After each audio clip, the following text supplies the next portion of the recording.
right, what's up everybody? Welcome back to New York City. It's good to see everybody. It's a pretty late night here in New York.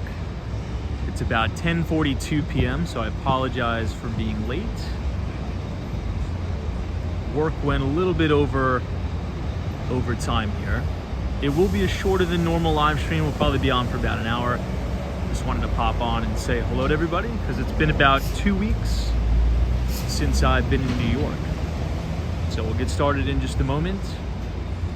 But for now, if the audio is good, so if you could hear us and if we're streaming in 1080p, just go ahead and leave a like or a thumbs up in the chat, and we're going to be walking to 34th Street, Penn Station. Hope everyone's well.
I think we could go ahead and get started, everybody.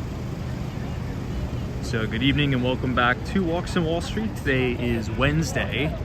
It is September 4th, 2024, and it is roughly 10:45 p.m. Eastern Time, reporting live from Central Park South, right here on the corner of 6th Avenue by the Ritz-Carlton Hotel and Residences, as well as Trump Park. Looking over to the west, we see the Deutsche Bank Tower, as well as the Trump International Hotel and Tower and 15 Central Park West. Now, this is the first live stream since I think, let me see, what day did I leave? I think this is the first live stream since August 20th. So a lot has happened since then. Hopefully everybody has been well. I still have been publishing the newsletter as normal. So if you have missed all the financial conversations that we have talking about it on the live stream, be sure to check out our Behind the Street newsletter, because we do send that out every other Thursday, no matter the schedule, no matter if we're in the United States or if we are abroad. So we'll go ahead and start by saying hello to everybody in the audience here, and we'll make our way down to 34th Street, Penn Station. So I see Steph UF, always a pleasure. Sally, what's going on? Oscar Diaz, Powell 322, what's going on? Good to see you. Soho Joe is here. Deja Vu, welcome. What's up? Vinny, I see Janice. Western Mass Dave, as always. Good to see you, Dave. Hawaii, Lance, Ethan G. This just came back from Florida. It's pretty hot and humid there still. Now, it's interesting because when I was in Korea, I was in Seoul. It was extremely, extremely hot, and it was also very, very humid. I felt as if it was almost, some days, it was almost hotter and more humid than Miami. Not gonna lie, which is the kind of weather I like. I see Professor Dario in the chat. Always a pleasure to see you. Maybe you'll be teaching here in New York City, who knows, at the CUNY. I see Ike, Emma, what's going on? Now, in other kind of interesting thing to talk about quickly here, high level. We won't go too far into detail into the financial conversations tonight, just because it's going to be a short stream. It's kind of the first day back. But historically, and we wrote about this in our free investing newsletter, Behind the Street, September is historically the worst month in terms of stock market performance. And this is talking about US equities. So the S&P 500, the NASDAQ, and the Dow Jones Industrial Average, September is usually pretty bad. Usually pretty bad. Now, the specific time in the month where it's the worst in terms of performance is actually the back end of the month. Usually the last 2 weeks of the month are pretty poor for performance. And couple that with all of the uncertainty we're having with the upcoming US presidential election, I think it's going to be pretty interesting. However, the good news is it's going to present a lot of good opportunities. I really, really do believe that. Across the board, leading up into the US presidential election, you're going to see mispricing all over the place. In my view, that's quite normal. There's a lot of uncertainty about it, depending on where you stand on the political spectrum. A lot of people are raising capital now, mainly because really one of two reasons. First reason is the market has performed exceptionally well.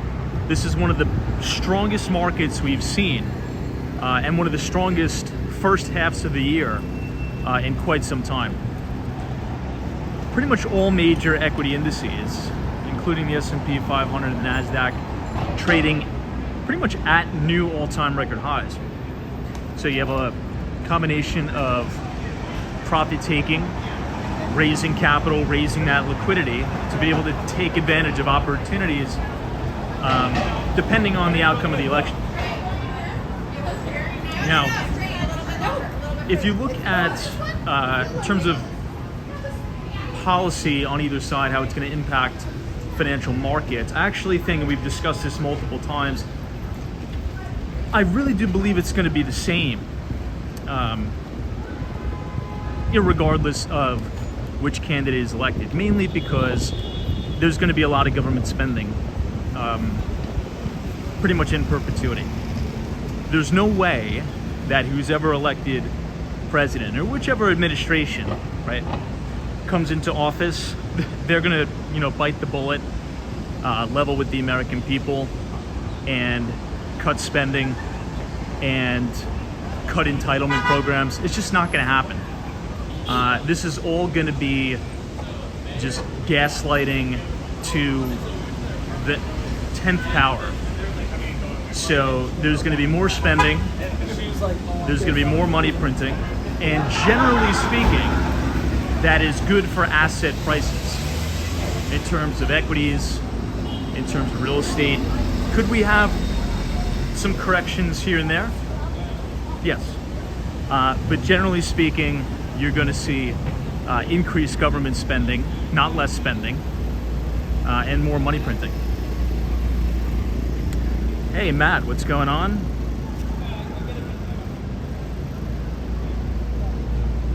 Hey, Austin City Limits. Long time no see. Hopefully you're doing well. Let's take a quick peek at Steinway, one of my favorite buildings in New York. This is the corner of 54th Street on Avenue of the Americas, the skinniest residential building in the world. Pretty cool. Jack CW says, hey Tom, what are your thoughts on the dollar store stocks right now? I think they're pretty terrible. Now, particularly Dollar General, there's a few things at play here. And this kind of goes into our overarching thesis of what I like to call it really a two-tiered society, or a very lopsided recovery, to be more, I would say, nicely put, a more nicely put term, more lopsided recovery. what you've seen, and especially now, it's really carried over up until now. Again, you have all the major equity indices trading into record highs. You have real estate assets pretty much near record highs, right? Some markets are quite frankly a little bit off their highs, but for those people who don't own assets, it's obviously been very, very difficult, because what happens is if you do own assets, you're feeling well because the assets are inflated, right? And they're trading at all-time record highs. But if you don't own a lot of assets, it's very difficult to play catch up, because even if you wanted to purchase those assets, they're that much more expensive. So if you think about the businesses like a Dollar General or a Dollar Tree, which customer base do they cater to? Well, they cater to lower income individuals, right? They say it in their earnings report, it's quite obvious. And that consumer is very, very stressed and very, very strained right now. And with those businesses, you need massive volume, because the margins, right, the gross margins on those products are extremely slim. It's not like you're a software company. For example, a cybersecurity company that sells software, Checkpoint, for example. I'm bringing that company up because they are having a new CEO. I was doing some research on the new CEO. It's going to be coming in place in December. They have 90% gross margins, right? 90% margins on their products. So it's a cash cow. Those type of businesses, Dollar Tree, Dollar Store, are not. Very low margins, stressed consumer. They're not doing volume, sales are down. And I think Dollar General stock is down like almost 50%. So I do not like those businesses now. Jen Marie, what's up? Says, do you think Verizon will come back, or is it doomed? I don't know if it's doomed, but if I had to pick a winner in the major cellular carrier space, I think it's T-Mobile. I think T-Mobile's doing a good job. I think they're going to benefit significantly from the recent merger with Sprint, which was pretty much an acquisition. From my understanding, they have the clearest path to building out a true 5G network because of all the spectrum they've acquired through that merger and acquisition with Sprint. So if I had to pick one out of the major three carriers, I'd probably say T-Mobile. The one critical area where T-Mobile does need to improve is within the enterprise. T-Mobile's done a great job catering to retail customers. They're probably better than any of the carriers with retail, which is just like family plans like with me and you have. However, they're also very good at small and medium-sized businesses, but for the large enterprise customers, they need to build better technology in terms of the platforms for ordering, for distribution. And once they can crack that code, then I think they're gonna win a ton of enterprise business. That's what I think. I don't know, what do you guys think? Hey, Ren 1018. We are back. That is true. I landed yesterday from Incheon, Korea to New York City. Now here's the interesting thing, and I never knew this. This was my first time flying internationally. And from New York City, right, JFK, to Korea, the flight is roughly 15 and a half hours. I think it took me 15 and a half hours going there. Coming back, it was only 13, and I think that's due to the jet stream or something, and maybe a little bit faster coming back. I don't know for sure, but it wasn't that bad. However, the flight there was pretty bad because I've never flown for over 10 hours before. So 15 hours was pretty brutal, honestly. But coming back was pretty fun. Not bad at all. Hey, Football Shane said, have I flown out of LaGuardia? I think I've flown out of LaGuardia one time. But I like JFK better, in my view. Esmeralda, what's up? I did have an aisle seat on both flights. I paid roughly $150 more to have an aisle seat. There's no way I could sit in the middle seat for 15 hours. So I paid the extra 150 bucks.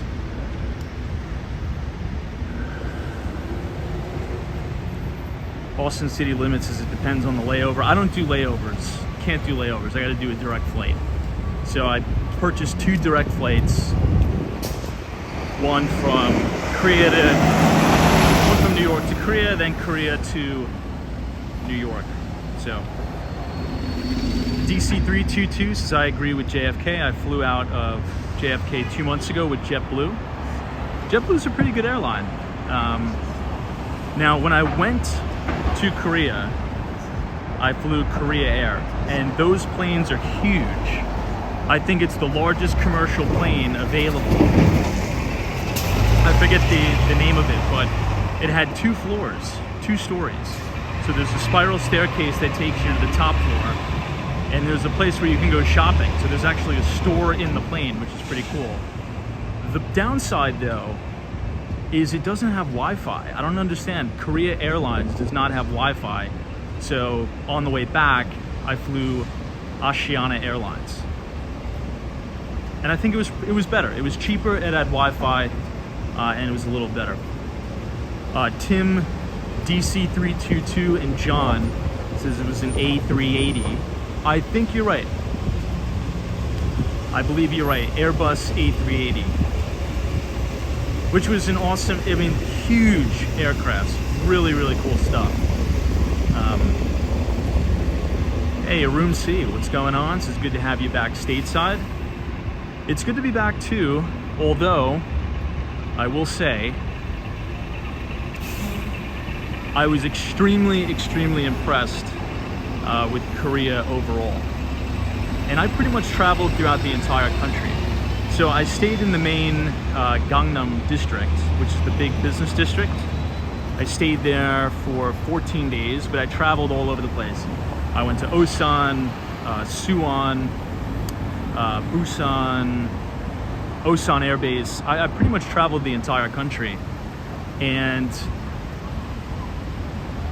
think about the big cities in Korea like Seoul, very similar to New York, but without all of New York's problems. I hate to say it, but it's true. Taking the subways there was an unbelievable experience. There's so many people. I would argue, now it's probably not true, but I would argue that there's more people, at least from my experience, that was taking the subway in Korea, in Seoul, than that I see in Manhattan. Obviously not true, but it was a perception. And everything is so clean. It's spotless. There's no crazy people. I didn't see one homeless person. Nothing. It was unbelievable how they keep that society over there. It's unreal. And another thing that blew me away is just the overall infrastructure. So every single subway station has public restrooms. I mean, that would never work out here in New York. Now, most subway stations actually do have restrooms, but they're locked. They don't have access to the public for obvious reasons here, because it would just be turned into like a drug den, a homeless encampment. But there, everything was spotless. It was unbelievable. So very good quality of life. Very, I would say, ease of doing business is fantastic there. And the hospitality is amazing. So middle-aged grind says I hear Japan is beautiful and clean. I really wanted to go over to Japan as well. Maybe an hour-and-a-half flight, I think, from Korea to Tokyo, I think. Maybe 2 hours. I don't think it's that long, but I heard the same thing. I think Tokyo is very, very modern and clean. And I don't think there's much crime there either. Wow, Krog Dog says the subways in London are pretty clean. You could practically eat off them. That's another place I'd really like to go to. Room C has inspired me to possibly go to Seoul during my PTO in November. Oh, dude, you gotta go. It's awesome. Any major comparisons between New York City and Seoul that you'd mind sharing?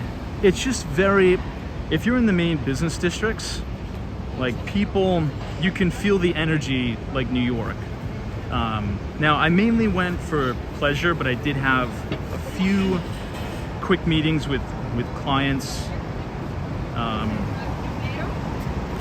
One smaller family office I met with there, but it's the same kind of bravado as Manhattan.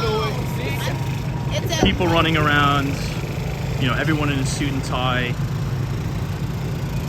lots of high-end stores, and everyone is super accommodative. Like they really, really jump above and beyond to help. Like every single restaurant I went to, the hotel I stayed at, I've never seen hospitality like that in my life. Even in New York, you know, New York is supposed to be one of the top cities for hospitality, like restaurants, hotels, obviously, things like that. But this is like next level. Everyone was over the top accommodative. Even to like the littlest coffee shop you would go into. It was, I'm really kind of at a loss for words to explain it. You just got to experience it for yourself. Like here, oh, and that's another thing. And then you don't have to tip. So there's no tipping in Korea, which I was not used to that at all. You know, in New York, it's almost every time you go into, you know, a coffee shop, restaurant, you got to tip something like 20% or people are all upset. And the service is not really that good. You know, you could have terrible service where people, you know, they don't even look at you, but it's expected that you have to tip. There, it's a 180. It's everyone is immediately there to answer any questions, just overwhelmingly nice, and it's rude to even offer a tip, which is crazy. That was so, was not expecting that at all. Western Mass Dave says, how did you find out about the no tips? So I had some cash on me to like give to the valet people, and when I was going to do that, some of the people that I was with were like, no, we don't do that here. There's no tips. You don't tip the restaurant people. Whatever is on the bill, that's what you pay. There's no strings attached, which is kind of nice, not gonna lie. So you have better service there in pretty much everything. Hotels, restaurants, coffee shops, superior service, but no tipping. It just kind of doesn't make sense. You would think that if you have to tip, the employees would kind of go above and beyond. Hawaii says the no tipping in Japan either. Bark says you would think Korea would be huge on tipping. That's what I thought too, because it's very westernized, right? Very, very similar to New York City, but yeah, no tipping. Kind of crazy.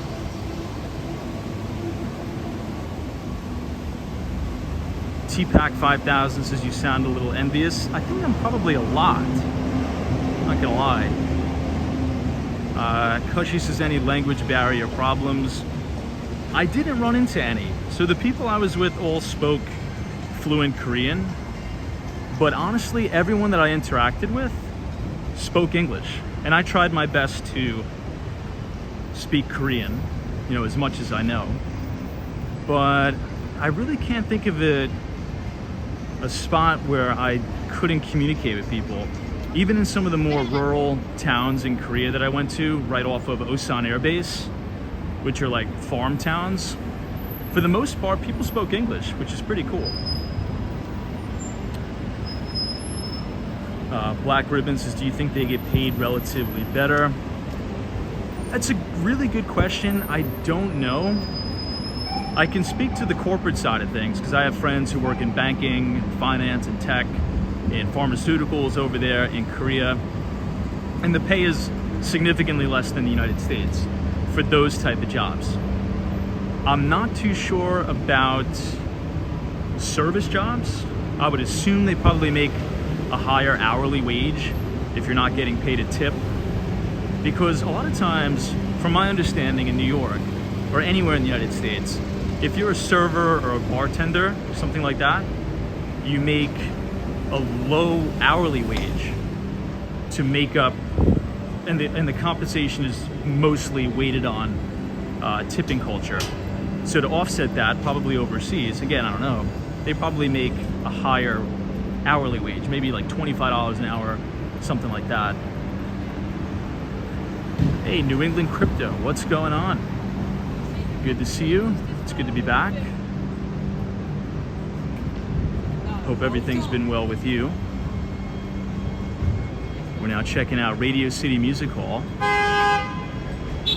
Haven't been here in a long time.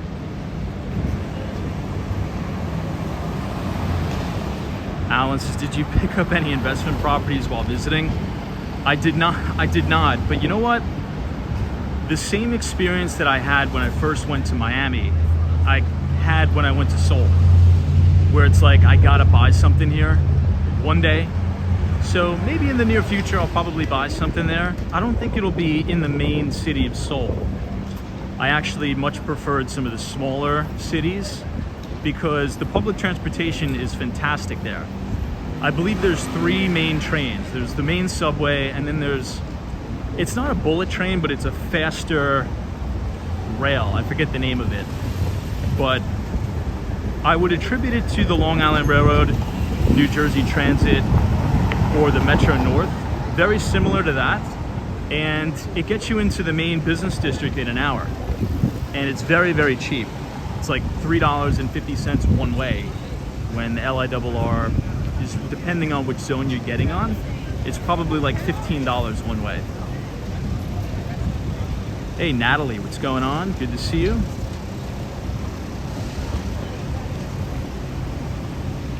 Scott says, did I go to Singapore? I did not have time for Singapore, unfortunately. I was supposed to go for the last 3 days, but I had something come up where I had to extend my stay in Korea. So I stayed there for an extra 3 days, which was not bad. I don't have no complaints on my behalf, for sure. Hey, UniJ23. This is Hey Tom and everyone, welcome back. Good to see you, UniJ23. But, you know, from an economic standpoint, obviously anecdotally, in Seoul, and I'm talking about all the way up into like midnight, 1 o'clock in the morning, almost every single restaurant, cafe, you know, bar, totally packed. I mean, people are out spending money. I was at the Lotte Tower, which is the tallest building in Korea. It has a pretty cool observation deck up there. The hotel was packed there. The mall was packed. It was almost like, you know, being in Miami, like when we do our walking tours there, with the restaurants, the nightlife, but just not tropical. So it seems as if not only the US economy is doing quite well, but the Korean economy too. Obviously anecdotal data, but it was packed. People were out, and it was a lot of fun. Hey, go for Hockeys. What's going on?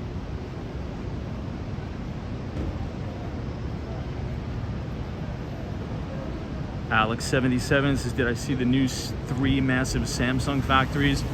I don't think so, but I saw a ton of Lotte towers and malls. It's like a huge conglomerate there in Korea, and they're pretty much all over the place. I visited Thermo Fisher. I visited a couple banks, Korean banks.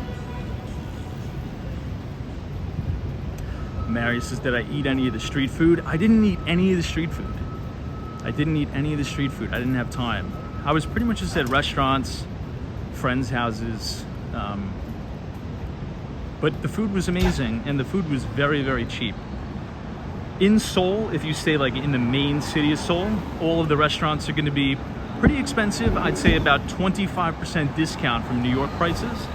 But if you're in any other city besides Seoul, it's extremely cheap, like ridiculously cheap. And you don't have to tip, which is crazy. You can get a full meal for probably maybe 15,000 Korean won in Osan, Suwon, like a smaller city, and it's a ton of food. It's huge.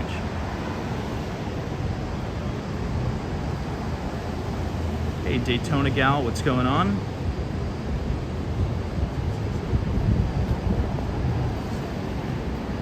I don't know, what about anybody in the chat? You guys ever visit any country in Asia, Korea, Japan? Any feedback on it? Those were my main takeaways. It was the people are probably some of the most hospitable people I've ever seen in my entire life. The work culture is right up there with New York City. They work like crazy, and they go out with their coworkers to 1 and 2 in the morning almost every day. So it's a huge hustle culture there. They work hard, super focused on education. So I am very, very bullish Korea for the region for sure. Now the country has benefited significantly from semiconductor manufacturing, production, and design. I think they're the second largest producer of semiconductors, I think behind the US and Taiwan.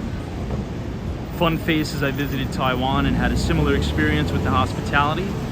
Subway was also very clean. Yeah, I mean, another thing regarding the subways, usually, you know, and I love New York, so I'm not trying to knock New York City. But, you know, if you ever ask directions to like an MTA employee or something like that, I mean, my God, I mean, they're gonna be nasty to you. They're not even gonna look you in the face. The employees that sit in the booths at the train station, even if you look like you're lost, they come up to you and like ask you, how can they help? You know, where do you need to go? You look lost. It was a very strange experience. Strange in a good way. Hey, Tatted T, what's up? Thanks for joining us. Big Dirt is how much for rent? It's very expensive. If you live in Seoul, it's probably the same pricing as New York City, to be honest. But the smaller cities outside of Seoul, it's very affordable. But if you want to live right in the main business district, it's expensive, very expensive.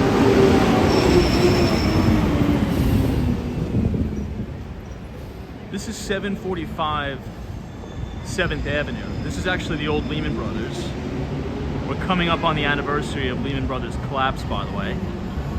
This is now Barclays Investment Bank. Black Ribbon. This is what I ever consider living there for sure. Again, like I said, the experience that I had when I first went to Miami, Florida, I think in 2014, I was so blown away. I was like, I gotta buy a place here. I had that same exact experience in Korea. So I think I would. I absolutely think I would. And the economy is very good there. All the things that you would want, minus a few things. The biggest concern in terms of the economy over there, which we all talk about, is the population collapse. You know, in order to have a sustainable growing economy with the growing GDP, you need a growing populace. But if you look at all the data, if you read, you know, all the articles, Korea's replacement rate is significantly below, or population growth is significantly below replacement rate, where the government is doing so many different things to try to get people to have kids, but it's really not working. And it's kind of sad. At this rate, you know, well, yeah, it's a slowly dwindling population, which is interesting because I've never seen so many little kids in a major city in my life. And maybe it's just because I live in New York City, where you really seldom see little kids running around, right? I mean, everyone that you see is either a tourist or an adult. You kind of have to go to the boroughs like Brooklyn to see young families with kids. But in Korea, there was so many little kids, so many young families out everywhere. So it really didn't kind of fit the narrative, but maybe it's just because it's a small country, right? Korea is an extremely small country in terms of the landmass. I think the entire country of South Korea could fit inside the state of New York. So, I don't know, that wasn't my experience, but apparently the population is in collapse, but I saw so many little kids running around. Professor Dario says, any comments about safety in Seoul? It's hands down the safest place I've ever been to in my entire life, bar none. To the point where it was almost kind of a little too safe, if that makes sense. You can leave your laptop on your table at a coffee shop, at a restaurant. You can leave your wallet, your phone. Nobody steals, like zero theft. The subways are so safe. I haven't seen, in New York City, if you take the train, it's pretty safe to take the train in New York City, but you're gonna see crazy people, you're gonna see fights, you're gonna see all that nonsense. And subconsciously, you're always kind of looking over your shoulder here. Not saying you have to walk around New York City being scared, but you just gotta have situational awareness. About 4 days into being in Korea, all of that situational awareness went away. People would walk from subway car to subway car. I would automatically turn my head to see who it is. And I'm like, oh, it's just normal people. It's not crazies. Because 9 times out of 10, the people changing the subway car through the little door, it's a crazy person, unfortunately. But there, everything is overly safe, where it was very relaxing to not have to worry about anything, because there's no crime. It's kind of wild. Alex says there's no guns. Very true. And you know what is also crazy, which I never knew this? So to Alex's point, yes, there's no, all guns are banned in Korea. Nobody could have a gun. Not even the police officers could have a gun. So I had an interaction with 2 police officers because I actually dropped my wallet. And I guess they saw me drop my wallet, they chased me down and gave it back to me. But they don't carry guns. So that was also very weird. I mean, here you kind of see police officers walking around like, they're getting deployed to Ramadi or something, with rocking M4s, AR-15s. It's like a militaristic police here. In Korea, they don't even have guns. They don't even have weapons. It's crazy. So that was another huge thing that I was not expecting.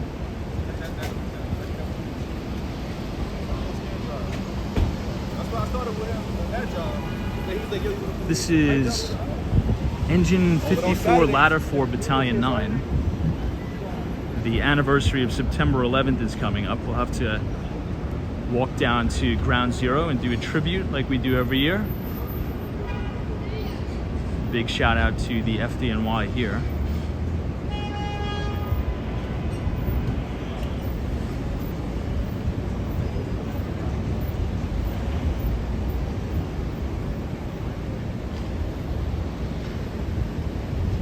Someone says, I'm from Japan. It's lunchtime in Japan. I really wanted to visit. Maybe I'll have to carve out some time to visit next time. Ian says, you ever had a situation in Thailand? I've never been to Thailand. I've only ever been to Korea. Someone's talking about the CCTV. Here's another thing that's wild. So in some of the smaller cities in Korea, like Osan, you have all these apartment complexes, but within the apartment complex, there's miniature, almost like miniature towns within the apartment complexes, if that makes sense. There's a community center in each one. There's like stores, convenience stores that are open 24/7, mind you. And most of them, there's no employees. They leave the doors open, you walk in, and they have a self-checkout cash register, and all of the products are out in the open. So all of the drinks, waters, toiletries, toothpaste, toothbrushes, everything is just laying out on, they don't even have it on a shelf. It's just on, I don't even know it's just on tables. It's honestly just on tables. Like, have you ever seen the counterfeit goods people in Canal Street selling like the handbags and stuff? They leave all of the products out on tables, and you just do the self-checkout, and the door is wide open. I'm like, that would never work in New York, and that would never work in the United States. You walk into a CVS, and you know the deodorant is locked up like Fort Knox, with a bunch of employees and with a bunch of cameras and with a bunch of security guards all over the place. In Korea, it's pretty much like this. The doors are left open. The self-checkout's over here. You grab whatever you want, you do the self-checkout and you walk out, and no one steals anything. So the society is built on this unbelievable trust where no one would even think of like stealing anything, and it's like normal to them. And the first thought that I had is someone's gonna come in and ransack this place, but that's just not how they operate. It's wild. It's crazy.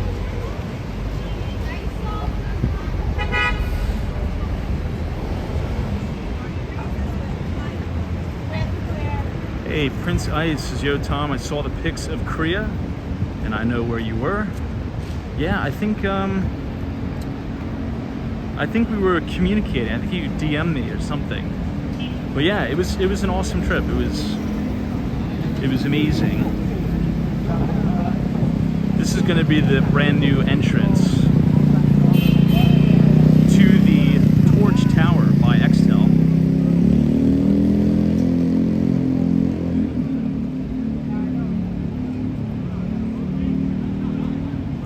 I know, Jim B. This is thanks. Now I know where to steal. It's crazy. It's wild. Hey, everything in Miami. What's going on? Thanks for the warm welcome back. I'll be in Miami this weekend, by the way. It's going to be a short trip. I'll be there for literally 48 hours, and I'll be back. But excited about it. Have to help some tenants check out, help some new ones check in. Running at altitudes is our Apple products preferred in Korea? It's a really good question. From my experience, most of the young generation, from my experience in Korea, has Apple or iOS. And much of the older generation I saw walking around with Samsung phones. It's a good question.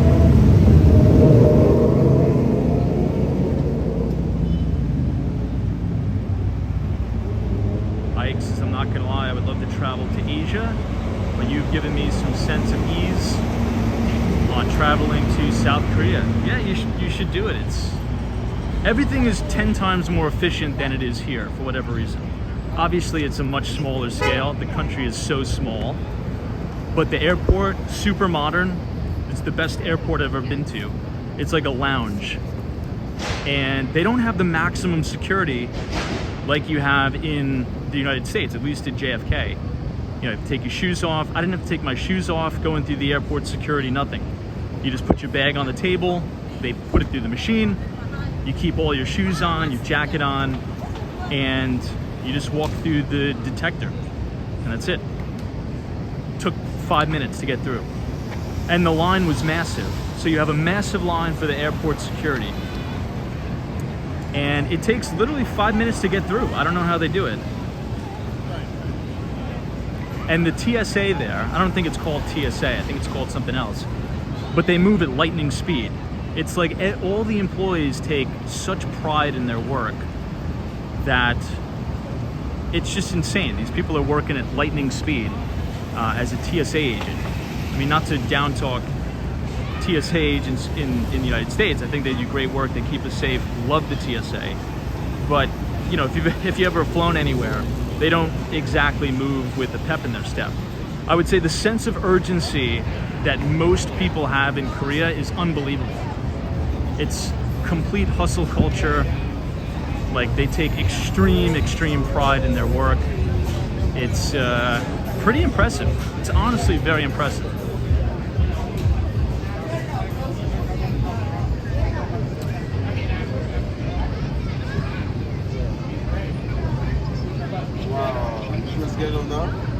Claris, I've been to South Korea, and they definitely are efficient. Yeah, their systems and procedures are very, very good.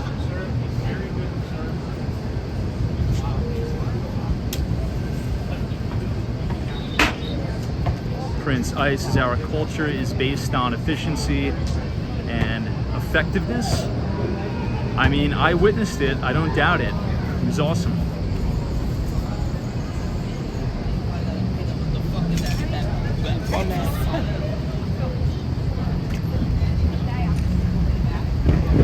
think we'll make a right and take a detour through Hell's Kitchen.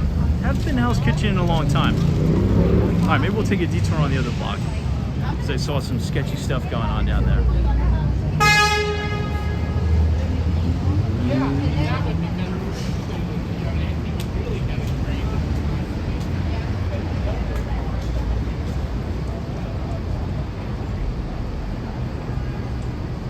Wow, Lucas says, don't get me wrong, Korea is great, but you'll be really spoiled when you go to places like Singapore and Dubai. I believe you're right, my friend. So I really wanted to, really wanted to go to Singapore. I was actually slated to go to Singapore. I had all my travel arrangements set up. I actually bought my flight, and I lost all the money on the flight because I didn't buy the insurance. In any event, it's all right. But I was gonna go there. I was excited for Singapore. I couldn't go there. I had to stay an extra 3 days in Korea and then fly directly back to the US.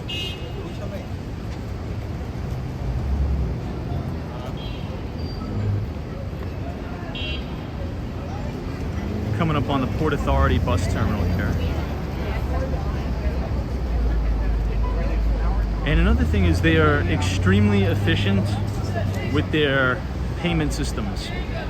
So you could be in the most rural part of Korea and they have cashless payments. They're really, really big and heavy pro cryptocurrency, pro Bitcoin, which was great, because so am I. But everything is tap to pay, everything is Apple Pay, Samsung Pay.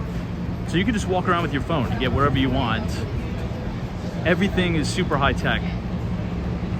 And the way it was explained to me from colleagues and friends that I was traveling with, pretty much all of the infrastructure was destroyed during the Korean War. And they say it's kind of a blessing and a curse. I mean, it's horrible because the war is terrible. The war is absolutely horrendous. But it allowed them to build brand new infrastructure, right? Pretty much start from zero and build state-of-the-art, top-of-the-line infrastructure. So subways are great. Even the highways are pretty cool because Korea is so mountainous. There's so many mountains, which is beautiful. And if you drive anywhere in Korea, I mean, just the environment around you is breathtaking. And they pretty much blow holes right through the side of the mountains, and you drive through tunnels to get from city to city. It's the coolest thing ever.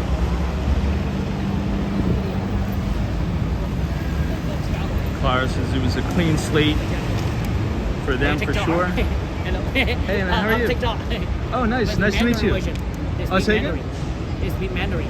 Chinese. Yeah. No, I don't speak, unfortunately. Are you YouTuber? Oh yes, YouTube. YouTuber. Nice to meet you, man. DJ, the same. Oh, nice. Okay, yeah. have a good one. Hey, okay, nice to meet you, man. Okay, let's go. Take care. Have a good night. Okay, take care. Nice to meet you.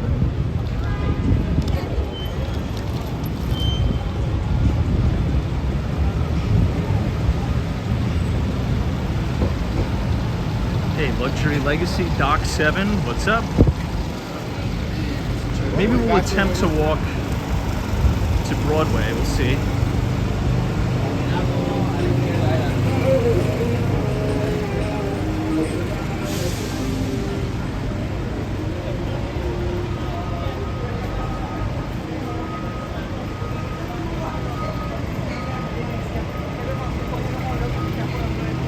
Oh, is that right, Princess? I didn't know that.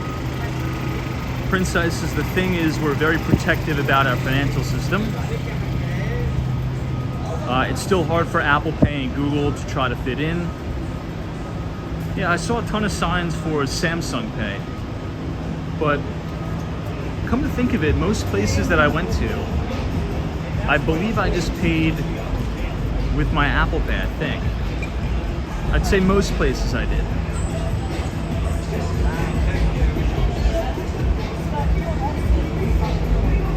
T3, thanks so much for the warm welcome back. Great to see you.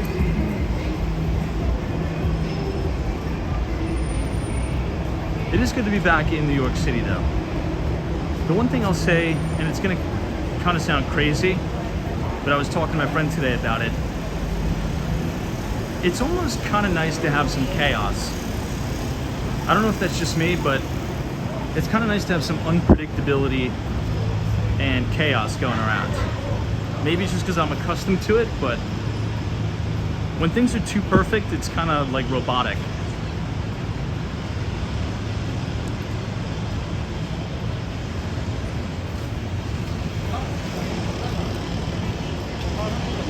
I think that's what makes New York so great. You never know what's going to happen.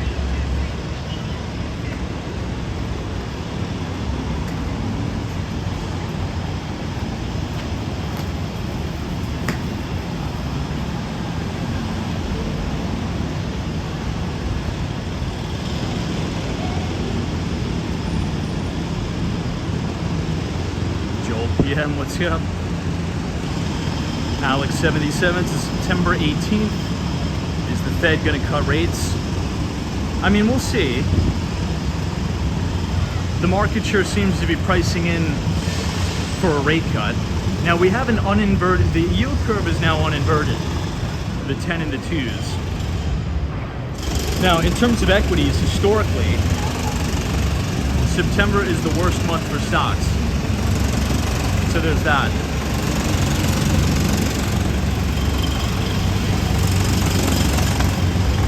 Natalie Flores, I think you're just used to the chaos. That might be the case. Might be the case for sure.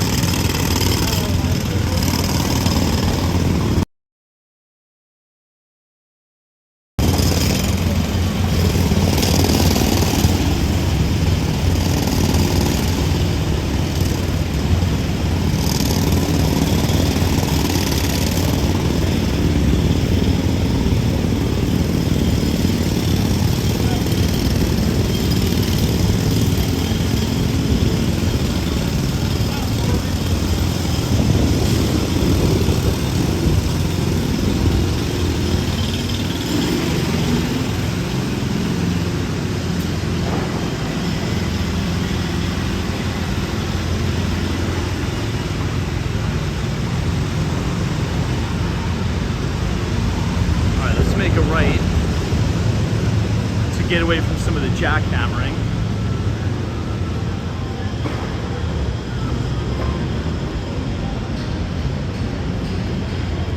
It's probably some of the loudest jackhammering I've ever heard.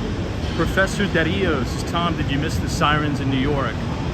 I'll say this, I had the best sleep of my life because I stayed 2 nights in Osan, Korea, and it was so peaceful there. It was unbelievable. I slept really, really well. Most of the time I stayed right in the main district. I think it was called Gangnam. I stayed at the Park Hyatt. If anyone's looking for an amazing hotel, if you visit Korea, that's the one I suggest. It's obviously the only one I've ever been to, but the Park Hyatt was unbelievable in Seoul. It's just a crazy, crazy place. So I check it out. I stayed there for, I think, 11 nights. It was awesome. Right near the subway where I needed to go every day. It was near an office tower that I needed to go to. Hyundai Tower, something like that. I think it was called. It was right near their World Trade Center.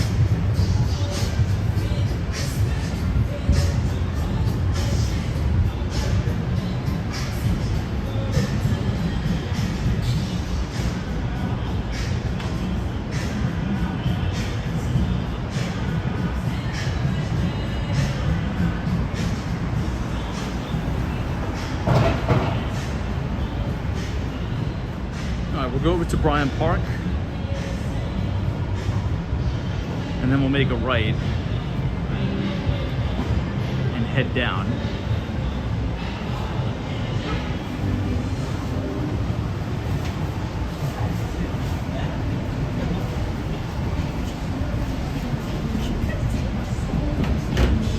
Prince Ice, I think that was the one that I went to. The building was a big black, big brown building. Hyundai.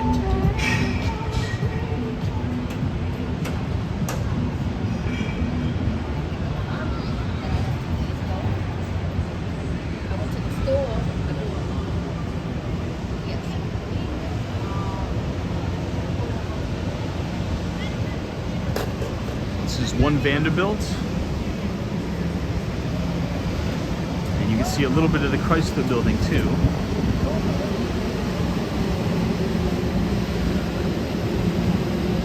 Matthew M says, did you try sushi compared to the States? The seafood was unbelievable. I've also come to the conclusion that a lot of the food we eat here in the United States, it's probably poison, because everything tasted different over there. And again, I'm not trying to bring up some conspiracy, but the fruit, like apples tasted way different, oranges tasted different, grapes tasted different, like steak tasted way different, the crab, the lobster, seafood, it just tasted so much different. I don't know why. And I felt better after eating. I don't know. Maybe it's just because they don't put preservatives in the food. I mean, I don't have any proof. That's total. I have no facts or evidence on that. But all of the food I ate, usually I feel a little bit tired after eating. We'll take one lap around Bryant Park, but there I really didn't at all.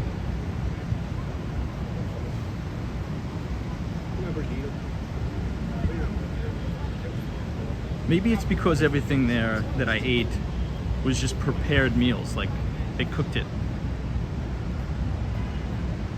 They're also big on a lot of cabbage, kimchi type stuff. And I'd assume that's pretty healthy.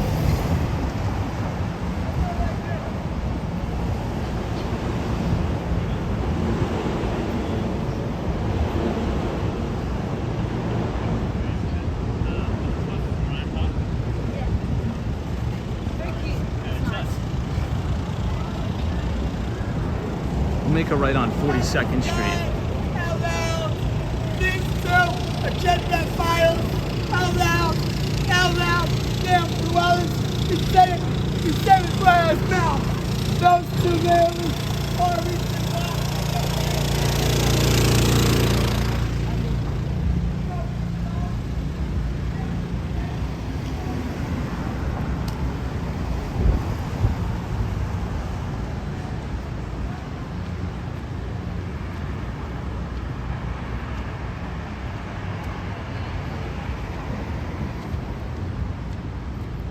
Hey Lee, what's going on? I'll be back in Miami this weekend.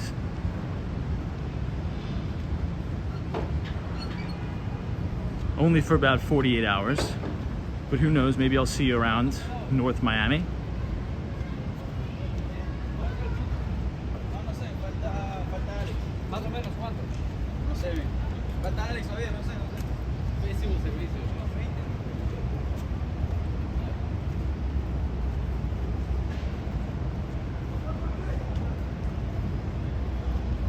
Chasing waterfalls as they smoke. I don't know. I didn't really notice too much smoking. I think probably the same as in the United States. But there's no... Oh, that's another thing. They don't have marijuana over there. Like none. Not even though it's illegal there, obviously. There's virtually none. Like nobody smokes it. You would smell it. You walk around New York, you walk around Miami, everyone smokes weed. You smell it, it is what it is. There's literally none. I don't know how they keep it out of the country. It's pretty impressive, because everyone smokes weed. So it doesn't smell. It doesn't smell of marijuana at all.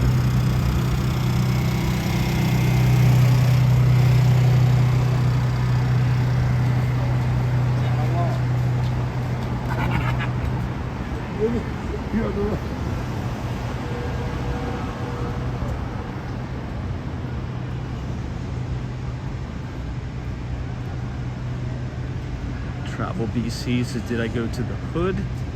I doubt it. I doubt it too. I didn't really travel to any dicey places, at least not from what I saw.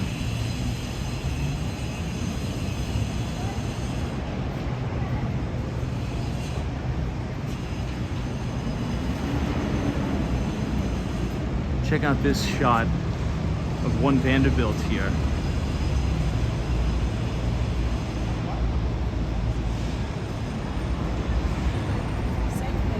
Oscar says this is the latest I've been out. No way. We've been out to almost 1 a.m. I think it's only like 10 o'clock at night, right? 10, maybe 11? I don't know.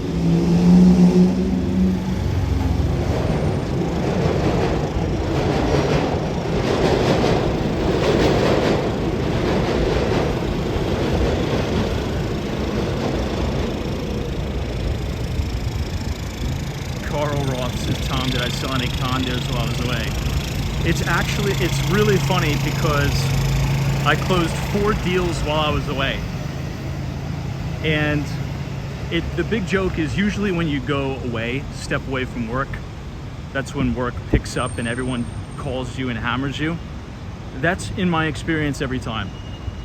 The moment I stepped into JFK Airport to check through security to go to Korea, clients that I haven't heard from, prospects that I haven't heard from in months, in a year, calling me, hey, let's revisit this opportunity. Let's revisit this opportunity. I want to put an offer on this. Okay, I'll move forward. It's the most ridiculous thing. So the moral of the story, if you want to get a deal done, step away from the office and go on a vacation or leave the country, and all of your clients will call you back on a 14-hour time difference. So at 3 o'clock in the morning. It's crazy.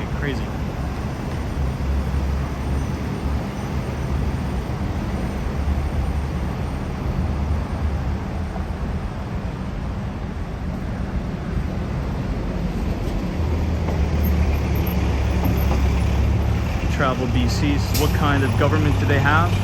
Being that close to a dictator is not my cup of tea. Yeah, I mean, it's an unbelievable juxtaposition, right? Now, Korea is a republic, just like the United States, where a lot of people like to say, you know, the US is a democracy. It's a republic. No reason to, you know, split hairs, but it really just goes to show that free markets work. Capitalism works, because you could literally, if you can, travel 50 miles north and you have extreme poverty and no technology, no internet,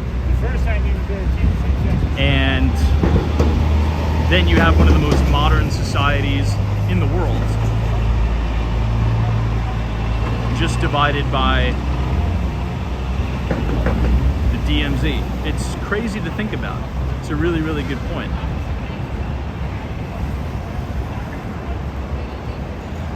Room C's, Tom, fine if I text you with some questions on my Korea trip? Yeah, let me know. I have a ton of friends over there. If you need a place to stay, if you need any recommendations, let me know. And if you're going in November, who knows, maybe I'll be there. I'm planning on going back maybe before Christmas, or definitely in Q1 of 2025. So for sure, if you need any help, just let me know if you need anything.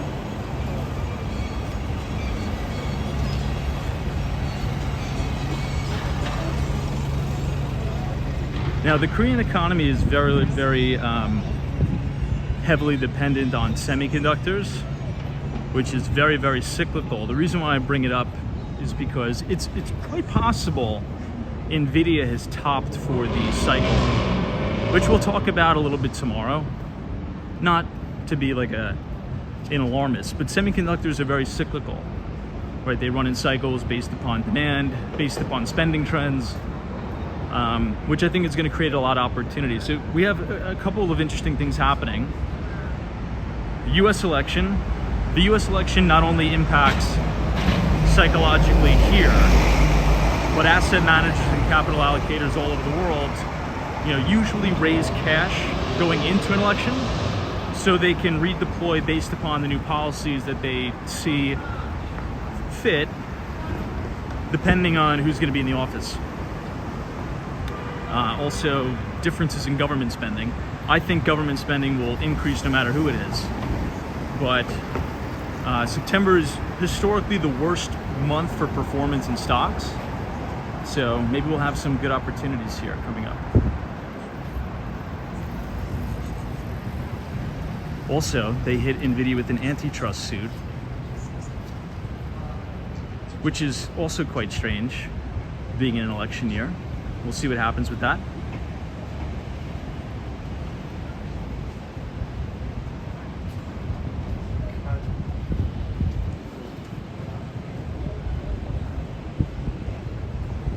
Joel PM says, have you ever seen the satellite view of North Korea and South Korea? I think I've seen it. Apparently some of those are fake, but I get the gist, for sure. I wanted to go to the DMZ. I didn't get to go, but I have a few buddies who have been there. I think one of the coolest experiences was going to the military base, Osan Air Base. I have a good friend who is a TACP who lived in Osan for quite some time. And then I have another buddy that's kind of a friend of a friend that I met up with who flies, I think it's he was saying an A-10 Thunderbolt plane for the US military in the 51st Fighter Wing at Osan Air Force, I think. Which is pretty cool. So we got to tour all around the base, not inside the base, but kind of the town around it. Got to meet up with a lot of the US military people as well as the Korean military, and they were all nice people, really cool.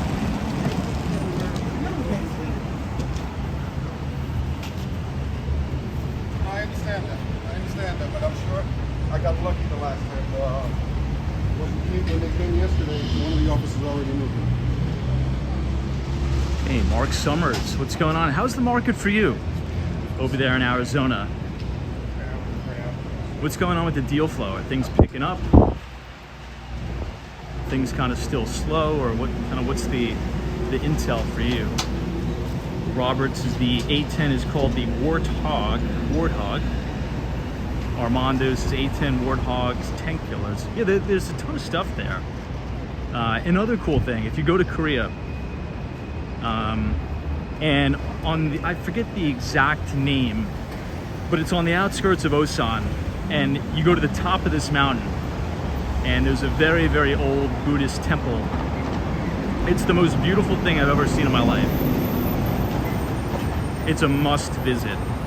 There's 3 traditional, very, very old Buddhist temples at the top of this mountain, and you're overlooking this valley, and you see all the buildings in the distance, but you hear all like the F-16s, the A-10s taking off from the airbase and cruising around in and out of the mountains. I took some videos of it, maybe I'll upload it, but that was cool, seeing that, because you see F-16s ripping by, and then it's complete silence because you're in, a Buddhist temple.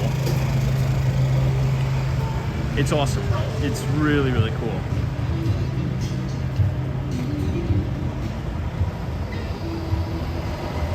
Now, speaking of really, really cool, this is 34th Street. This is the Empire State Building, right here.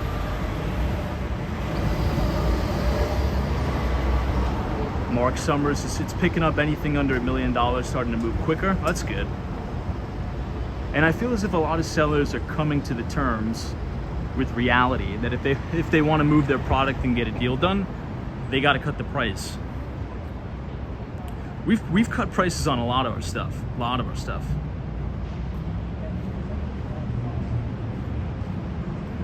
Look, if it's priced right, people will buy it. It seems obvious, but things will move if the prices adjust.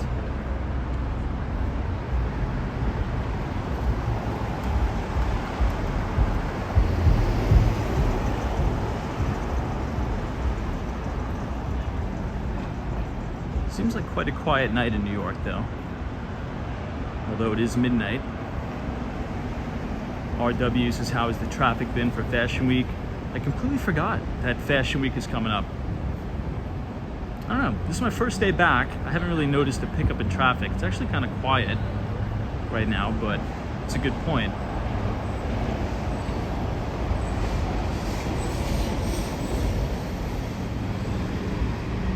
probably going to be crazy like it is every year.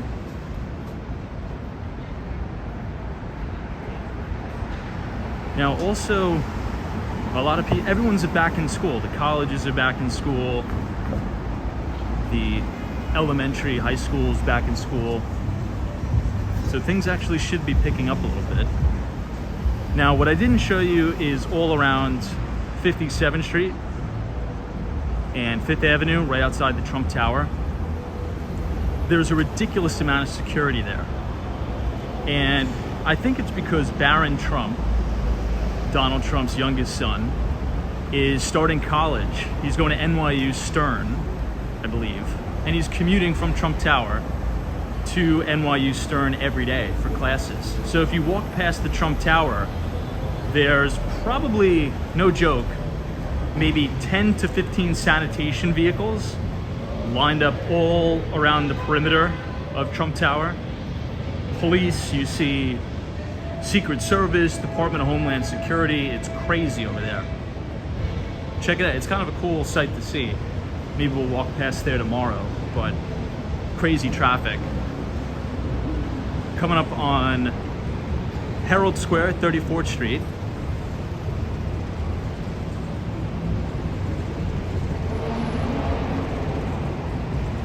Hey Cosmo, what's going on? Good to see you.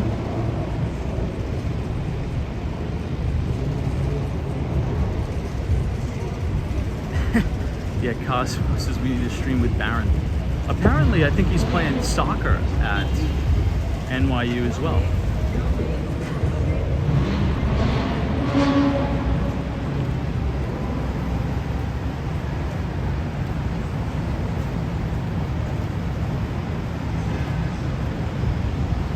I'm not sure if we talked about this before I left, but they just dropped some of the renderings for the new proposed casino at Hudson Yards. It's going to be a multi-billion-dollar project, and it's going to be phase 2 of the Hudson Yards. It looks insane. Now, I'm not a huge fan of the casino idea, just to be quite honest. Not a fan at all. But it's looking like it's going to be approved. So check out some of the renderings. If you go on Google, just type in Hudson Yards Casino, you can see all the new design. And it looks like they're going to build yet another city. It's going to be another mini city within New York City. It's going to be crazy.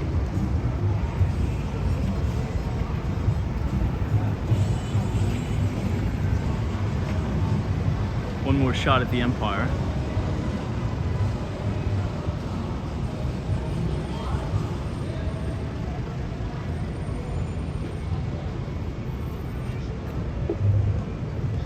And we'll make our way over to Penn Station.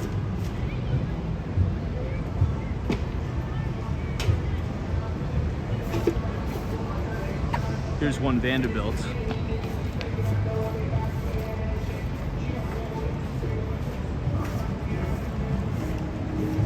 Robinson's, what do I think of the US Steel situation?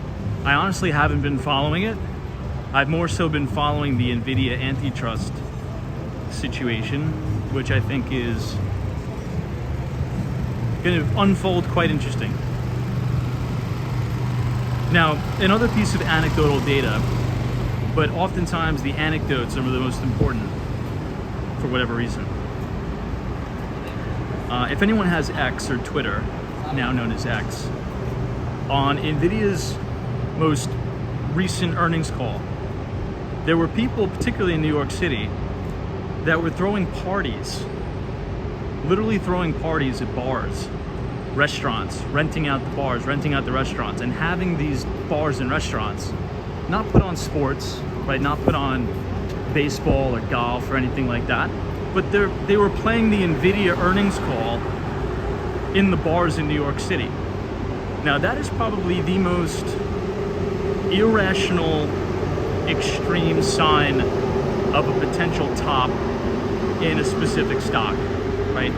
When you start to see crazy things like that, you know, people going into the bars in New York City, turning off the sports and listening to an earnings conference call of a company, Yeah, there's some froth, there's some irrational exuberance there. So I think there's more downside here to Nvidia based on many other factors, but it's gone up so much. I think you're going to see a temporary slowing in the buy cycle for semiconductors, and we're seeing all this irrational craziness. Another example, and we've written many articles about this, if you think all the way back to 2021, when Cathie Wood's ARK Innovative ETF was outperforming everything. It was outperforming the NASDAQ, outperforming Berkshire Hathaway. They were writing crazy articles. There was an article that says, speaking of South Korea, they said Korean investors are calling Cathie Wood the money tree. They were saying ARK Invest is a money tree. When that Bloomberg article came out, I'm like, all right, this is kind of getting ridiculous. You know, they're worshiping this particular fund manager. You know, she could do no wrong. She's a money tree. That's kind of when, you know, things get a little bit toppy. So if you see NVIDIA conference calls being played in a sports bar instead of baseball, probably a good time to, you know, sell risk.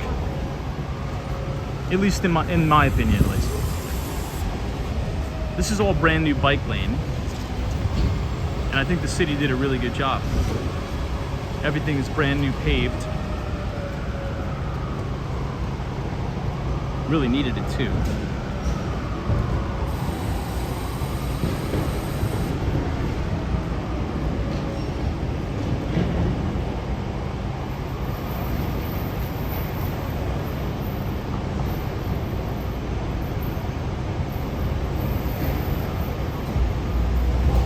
Charles says, don't you think it's because it's a big deal on the potential of the future? Yeah, but I mean, I don't care how great something is. If you're putting the earnings call on a sports bar in New York City, there's irrational exuberance there for sure. I mean, I don't care if they're curing cancer. If regular people, everyday people, are worshiping a stock and throwing watch parties for the earnings call, that's like textbook, you know, irrational exuberance, I think, to use Ben Bernanke's term.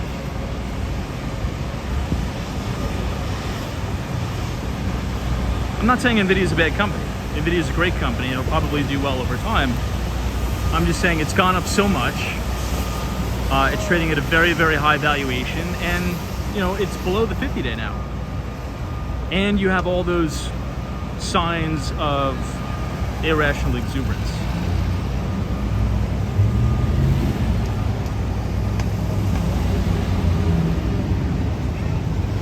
Line Cynic says it's good to see New York City helping out the cyclists. I agree. I think the city needs to do a lot more for the cyclists. If you notice, the bike lane is much wider, very, very wide. That's because I think last year was a record year for, unfortunately, deaths, cyclist deaths. I think more cyclists died last year than any other year in New York City history, which really sucks. So it is dangerous to ride a bike. You gotta make sure you're being safe.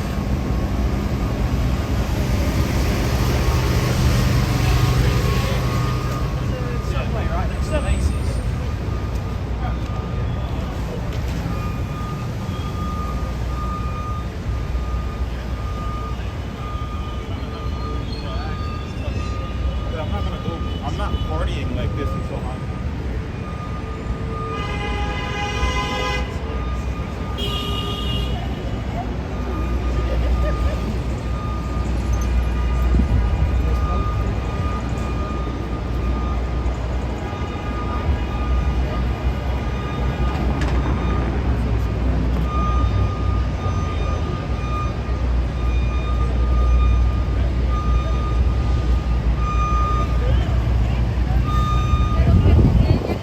Let's check out the new Pen 2 project. I've noticed that this entrance has been closed recently. I think they're doing maintenance on the top.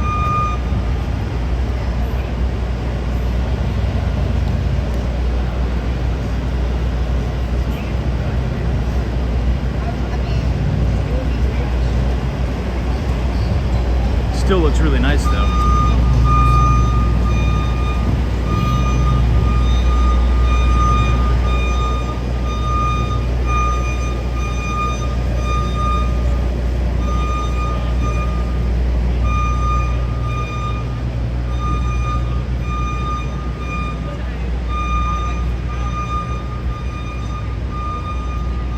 There was this interesting post on X today that was showing this street, 33rd. Before and after they put this plaza, because this just used to be a street where cars would drive up and down. And it really just shows you the visual of just how much better it is when there's no cars and when you build infrastructure for people to walk and hang out, congregate and relax. It just makes the city look so much better.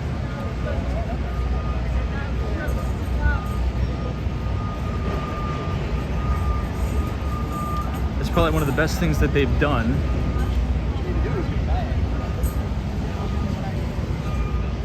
Is close this down to vehicle traffic.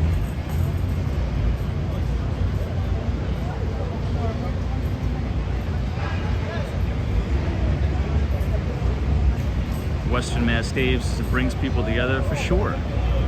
I mean, this is so much better than just having cars drive back and forth. Way better. And I don't have the data on this, but I would assume it's better for the local businesses. Because if you have that much more foot traffic, if you could walk into a store, sit outside on a bench, hang out, that's going to drive sales for the businesses around you.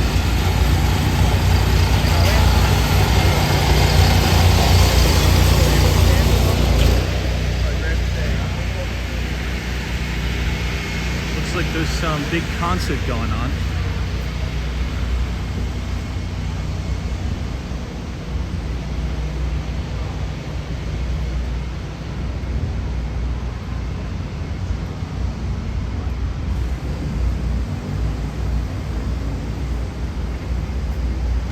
Someone says, what are your thoughts on Brazil banning X? I think it's crazy. I think it's very, very dangerous and very, very crazy. And I think that's a very bad look for Brazil. I think you're going to see an increased capital flight away from Brazil to places like Argentina. Capital will always go the path of least resistance. And we talked about this in our latest investor letter. So go ahead and check your emails, by the way, because I did send out our free investing letter. If you want to sign up and read all of our research for free, you can type !news, N-E-W-S in the chat, and you could read our Substack. We post every other Thursday. But we wrote about that in our latest newsletter. And the free market works globally and on a micro level here. And capital will always flow to the path of least resistance. Just look what's happening in Argentina right now. Massive investments, massive turnaround. Inflation is coming down in Argentina for the first time in what seems like forever. Because free markets work. So the trade would probably be short Brazil, go long Argentina.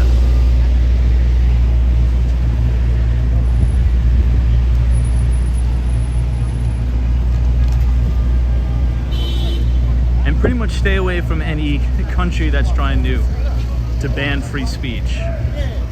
I think that's very, very dangerous.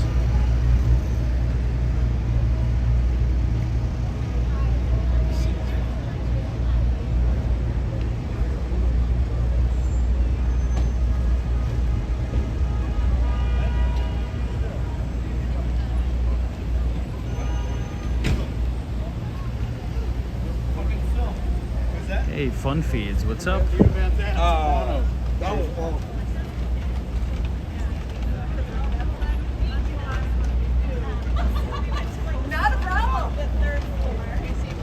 Joel PM. So some folks in Ireland fear X will be banned as well. There's a big pharmaceutical industry, big pharmaceutical presence in Ireland due to the corporate tax structure. I was having that conversation when I was in Korea. I was speaking to a few people who work at some of the big pharma companies there. Thermo Fisher, there's a big headquarters of Thermo Fisher in Seoul. And there's a lot of talk about more pharma moving to Ireland. I guess there's some advantageous tax structure there. So like Abbott Laboratories, I think has a big corporate headquarters there. I don't really know the specifics, but it's very, very pharma friendly. Ireland.